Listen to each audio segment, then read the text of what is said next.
So what other things did you come away from the classroom with? Well, one was probably a better way to state what the prerequisites are. We changed the material in a way, how we discussed it in the document, that, for example, things like the injector tree, for example, that's something that we put into the first day. So we had some rearrangement. We moved out the very first exercise of bootstrapping an application, so that the preparation is that state, right? So that you come to the class with a running Angular 2 application, and then we take it from there. That was basically the first time we ran this setup with the new changes, and so we need to find out if this is actually something that works or not. No one had a GitHub user account, which is something that is not necessarily required in our trainings, but we recommend having a GitHub account so we can give you access to the private repositories.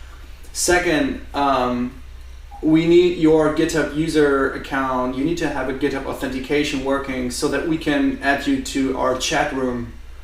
And I think this is something that really, we wasted a lot of time on that. One thing we could do is, now that the first step doesn't yield an error anymore, we can simply tell them, okay, run this command, go to your browser, do you see this sentence in the browser, then you're all set up. I think if we can say, listen, before we come to the class, you got to be able to run this starter app. Yeah. It needs to run. And if it doesn't run, you haven't set things up.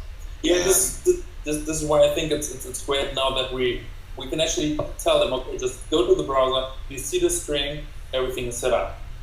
Right. Yeah. If you don't, then there's something else. But then we have to figure out a way to support them before the class. What we can do is we can really stress on that preparation guide, you need to get this working. And if it doesn't work, then ping us or whatever so we can help out. And I think we can make that possible by reminding the attendees early enough and regularly enough that this needs to be done. Like, we can totally do that with the training in Ghent that is happening at the beginning of next month. We can actually, today, we should start reminding them that there is this thing that they need to install, and we do it every week. If they are having problems, they can reach out before to us via email and hey, I'm trying to follow your preparation guide, but I'm stuck, it doesn't work for me, can you help me? So yeah. Right, and we could even do something like, we'll meet you 2 hours before the class to help, if you're really stuck, try to help you in person. Then we're not throwing them into a deep hole. We're willing to go the extra mileage to help them, but they have to participate in that effort.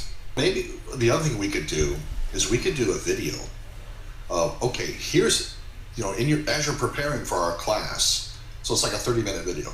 Let's do the setup together. Get your computer ready. And I'm sort of saying this. Get your computer ready. Mm-hmm. All right, now go to this website and type it in. Now here's what we're going to do. This is the reason we're going to this website. Okay, so now we're going to install. A Node. Now we're going to check our version of npm. Did you do that? Okay, and basically we guide them through a video guide through the entire setup. Yeah, that's actually a good idea, I think. It's more personal. It can be more fun, and it's not as scary.